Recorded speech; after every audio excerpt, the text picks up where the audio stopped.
Nature is our best teacher, who unfolds her treasures to our search, reveals secrets to our souls, and delights the little guest who sits on her lap of green.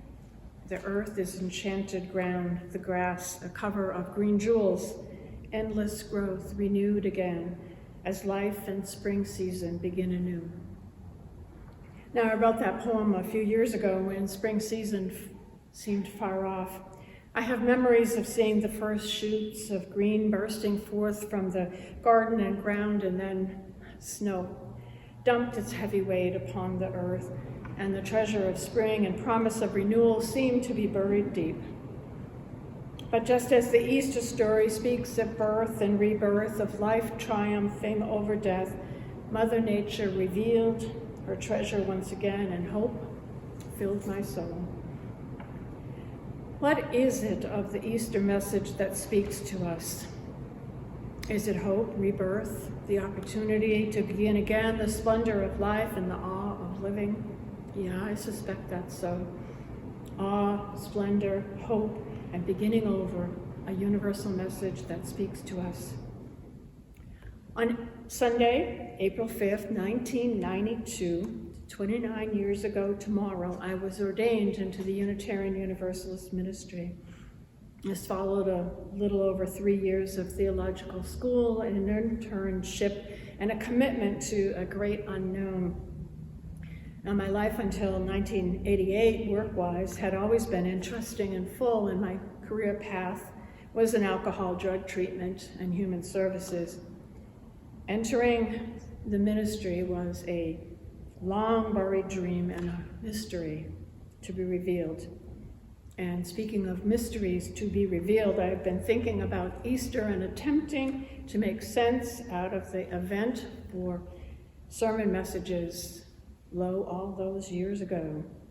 And it begins again today, attempting to make some sense out of an event that does not really make sense, and one that would require us to think like a first century Jewish person. It would be a lot easier if, when Jesus died, a meteor streamed across the heavens like when Caesar Augustus did, making it crystal clear that Caesar Augustus was in fact God. That doesn't make sense either, unless you're a first century citizen.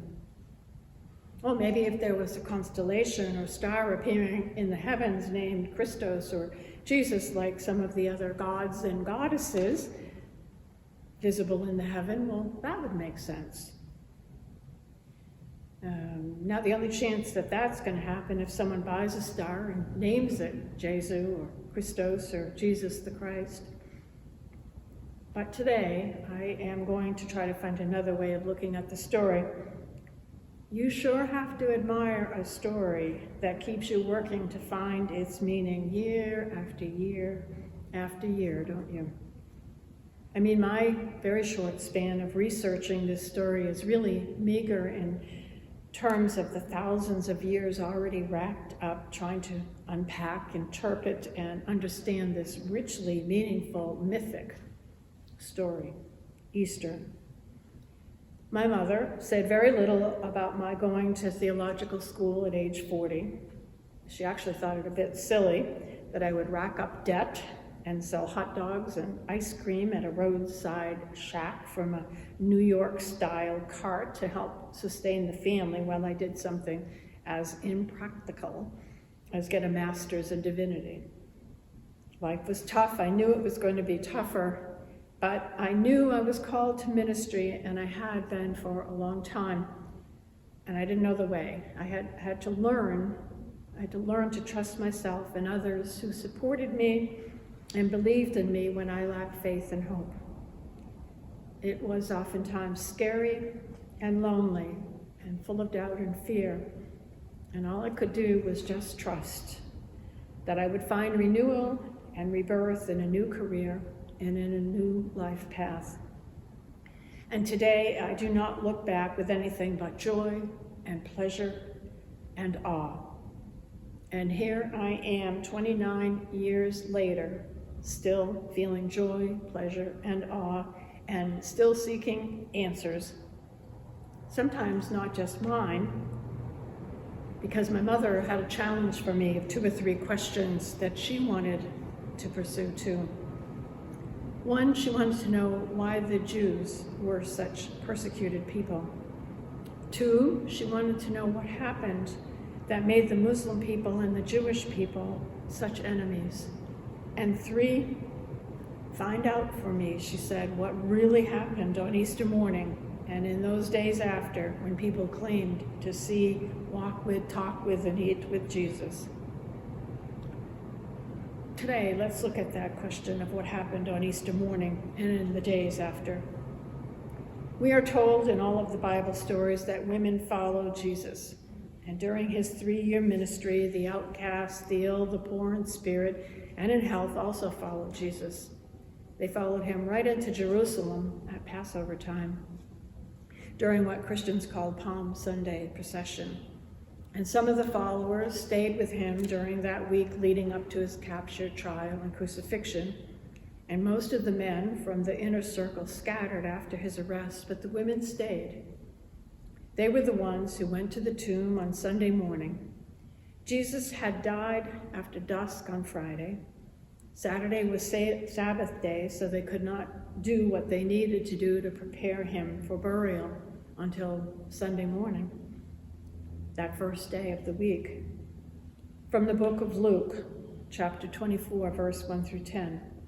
But on the first day of the week, at early dawn, they went to the tomb, taking spices and oils which they had prepared, and they found the stone rolled away from the tomb, and when they went in, they did not find the body.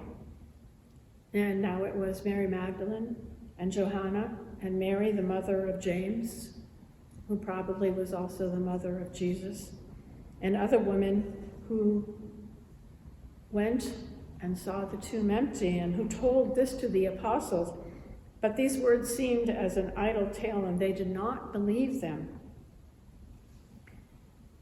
But these women who had stood near the place where he was crucified, who watched as his body was placed in the tomb, and who came to prepare him for a proper burial, knew that something was going on. It was no idle tale made up by a group of daft women. These women were the first ones who told the story of hope found in thinking about Jesus surviving even after death. And this has been the enduring message of Easter, that something survives and lives on even after bodily death. This Easter message is confirmed and reconfirmed within the story of Jesus that his followers tell. They went to the tomb 3 days after his death, but it was empty is a powerful story. It could have been a story of gloom and despair. However, his followers found great hope in seeing the tomb empty. And that's the foundation for the Christian religion and gives them solace and hope. I'm sorry, Mom, I have no idea, nor does anybody else really, because we really can't think like first century peoples. We can do research, which I have done, and I find absolutely fascinating. And the most awesome thought I come back to is that the Easter event is a time of renewal and rebirth wrapped in convoluted, murky theological language and concepts. But renewal, that's a theme I can get. Now, you must have had times in your own life when renewal and rebirth that you can identify with, when you had to think, follow a new path, a new leader, a new way, when you had to be transformed. I invite you to think about that. Think about it. That your own rebirth. Yet, Easter is more than about us and our own rebirth. In our culture, it is centered on a man whose life and death is shrouded in mystery and suspense. And in spite of the fact that the resurrection myth is as ancient as the spoken word, and in spite of the fact that the resurrection theme is found in all cultures, in our culture, the Easter message is found by looking at the man Jesus and the story told by his followers about him rising from the tomb 3 days after his death. There are few who could move and affect people as Jesus could. He would not let his disciples be passive participants in life. And like the women who with him were the life givers, and through healing and pregnancy and birthing, Jesus too was a life giver. And the gospel stories do not tell of an easy life of those who chose to follow him, but speak of them as being surrounded with the sick, the possessed, the military zealots, the Roman guards, the hungry, the poor, the lame, the unclean, the status-free citizens. It was not an easy life for Jesus or any of his followers. But death was not the end of that man Jesus. His means of death should not have been that which fell upon a slave, a traitor, a status-free person. And therefore his death had to contain a resurrection. And that belief, if you can think like a first century person, was that a resurrection was not just the reconstitution of the body, not just putting flesh back on bones, but it meant a total and complete transformation. And it began with the inner seed or spirit and then adding bones, body, flesh. Not just bringing back that same life that was dead, but bringing back a completely new being. I don't get that totally. I mean, I don't believe it, but I can grasp the metaphorical rebirth. For from that empty tomb, he passed on all that he lived for and all that he suffered for and all that he died for. And without the disciples finding the empty tomb, without the disciples finding a message of hope in that empty space, all that Jesus modeled, taught, demonstrated by his active, involved, committed life would have ended that day when the women tended to him in the burial rites. The tomb had to be empty to teach, in fact, that the tomb is never empty. And the eternal and hopeful message of Easter that is so enmeshed with spring is that life does renew itself.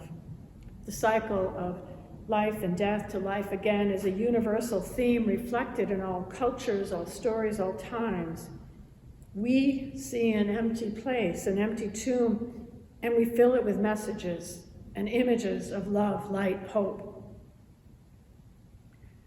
From within the earth, which is the ultimate tomb, a giant birthing occurs, and we rejoice in its awe and splendor.